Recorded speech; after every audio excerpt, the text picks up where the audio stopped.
بسم اللہ الرحمن الرحیم۔ تمام دیکھنے سننے والوں کو RMA لا فرم میں خوش آمدید اور میری طرف سے السلام علیکم ورحمۃ اللہ۔ آج ہمارا موضوع جس پر ہم بات کرنے جا رہے ہیں وہ مختار نامہ کے حوالے سے ہے۔ اگر ہمارا کوئی بھائی بہن جو بیرون ملک مقیم ہے اور اس کے خلاف کوئی مقدمہ پاکستان میں زیر سماعت ہے یا اس نے کوئی مقدمہ پاکستان میں دائر کرنا ہے تو اس حوالے سے، یا ایسا شخص جو بیمار ہے یا کسی بھی وجہ سے عدالت میں پیش نہیں ہو سکتا، تو وہ کس طریقے سے عدالتی کارروائی کو فیس کر سکتا ہے، تو ایسے تمام معاملات میں ایسے شخص کو مختار نامہ کی ضرورت ہوتی ہے۔ وہ مختار نامہ جس شخص کو ہائر کرے گا، جس شخص کے نام پہ جاری کرے گا، وہ شخص ایسے شخص کی طرف سے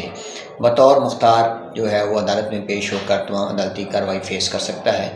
اس مختار نامے کو مختار نامہ خاص کہا جاتا ہے، جس میں اسپیسیفک چیزیں جو ہیں وہ اس مختار نامے کی دستاویز میں مینشن کی جاتی ہیں اور اس کی بیس میں ہی وہ ان اختیارات کا استعمال کر سکتا ہے۔